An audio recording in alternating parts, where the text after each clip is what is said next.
dans le cadre de la construction du pôle de croissance de Bagré, en plus des aménagements sur lesquels le pôle s'est bâti pour faire une zone économique, il est prévu la réalisation des infrastructures routières qui permettent de relier le pôle de croissance au réseau routier national, c'est-à-dire la route régionale numéro 16, Koupela-Tenkodogo-Bitu, et également aussi Manga-Zabré, frontière du Ghana. Voilà. Donc la construction de ces routes-là permet de faciliter le transport des produits issus du pôle de croissance vers les zones de commercialisation et de consommation. Donc c'est dans ce cadre effectivement que ces routes prévues dans le schéma d'aménagement se sont réalisées.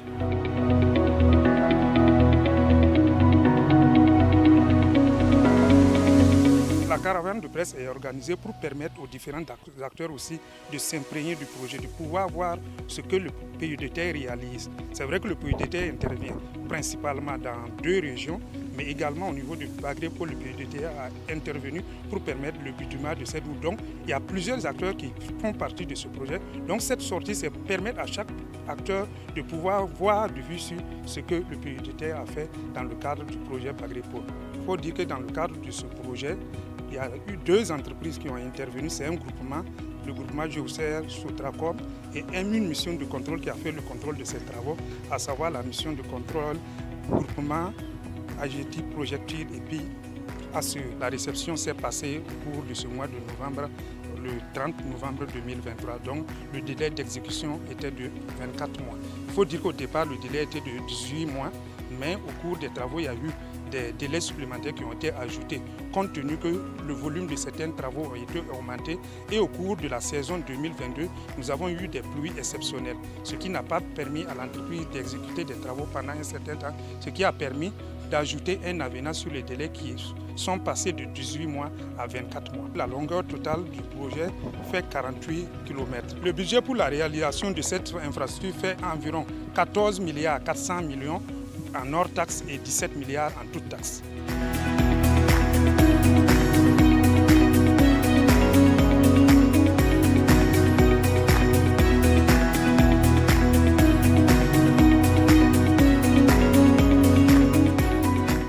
Alors la route,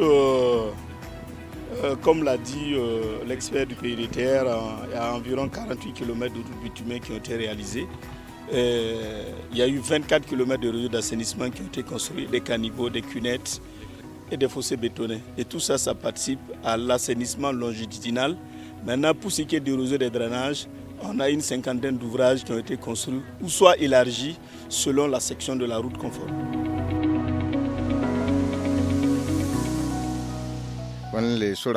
Depuis juillet 2023, nous sommes très contents. Nous n'avons plus de problème pour circuler. De là jusqu'à Tenkodogo, nous sommes dans la joie. De Bagré Pôle à Dendeogo, la voie est devenue praticable. Nous sommes tous contents de la réalisation. Nous remercions nos bienfaiteurs.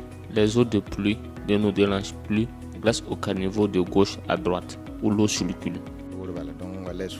Avant le bitume, vraiment, les difficultés majeures, c'était surtout l'accès aux différents centres, voilà, que ce soit les champs, les logements. Voilà. Maintenant, avec la réhabilitation, vraiment, ça a changé beaucoup de choses. Voilà. Et puis, bon, la lumière aussi. Voilà, la nuit, c'est éclairé vraiment bon. Même si en cas de forte pluie, bon, c'est pas après les goudrons qu'il y a. Sinon, vraiment, ça va. Voilà. En tout cas, on est content vraiment. Si vraiment on pouvait étendre ça même jusqu'au fleuve là, voilà, ça serait vraiment beaucoup très intéressant. La réhabilitation de la voie nous profite énormément. Nous pouvons circuler librement avec nos marchandises. Avant, nous avions des difficultés. Maintenant, nous sommes très contents. Quand l'ambulance quitte Bakanko avec son malade pour aller à l'hôpital de Tenkodogo, arrivé à ce niveau, il circule avec quiétude. Nous saluons le projet. Nous sommes fiers d'eux. Nous remercions les premières autorités. Ce qui reste, nous souhaitions que la voie atteigne le pont. Cela nous rendra beaucoup plus contents. À ce niveau, la voie n'est pas praticable. Nous sommes à Bankanko et c'est la limite de la voie comme ça.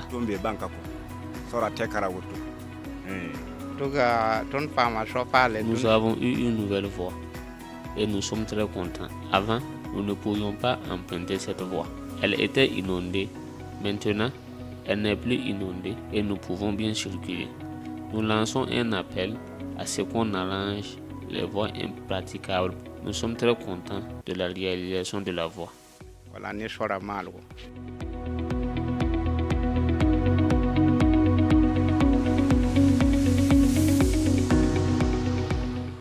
En plus de la route, on a réalisé des murs de clôture sur les infrastructures scolaires, sanitaires qui jouxtent avec la voie pour une question de sécurité. Et ça fait un total de 14 km de murs de clôture qui ont été construits dans le cadre du projet au niveau des CSPS et au niveau des écoles également, qui sont tout au long de la voie, qui sont à proximité de la route. Avec l'avènement de la clôture, là, nous voyons qu'il y a moins d'accidents. Il y a moins d'accidents. Avant, les gens roulaient à tombeau ouvert, on parlait, mais ils ne tenaient pas compte de ça. Mais maintenant, nous-mêmes, on constate même que l'importance même est là. Nous sommes à l'école primaire publique de Dirzé A. L'école a été construite en 1986. Donc depuis longtemps, il n'y a pas la clôture. Mais avec les bienfaits du projet, l'école a eu la clôture en 2023. Donc ça fait la fierté du village. La clôture est importante pour nous parce que ça protège les enfants de tous les dangers que nous connaissons, surtout la circulation des paysans et la divagation des animaux. Donc en tout cas, il y a eu aussi des plantations d'arbres qui vont profiter aux enfants et de mieux apprendre les leçons.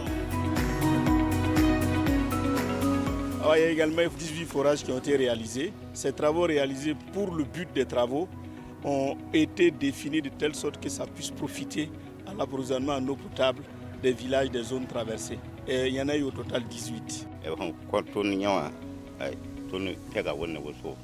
Nous sommes très contents pour la réalisation de ce forage. Cela va nous arranger.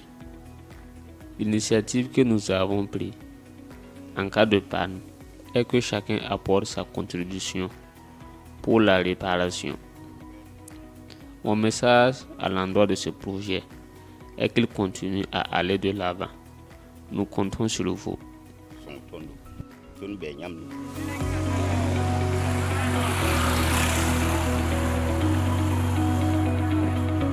Je voudrais dire en plus du réseau d'assainissement, il y a l'éclairage qui a été fait dans les zones traversées et les zones qui présentent des zones accidentogènes. On a placé des candélabres pour améliorer la circulation dans la nuit. Voilà.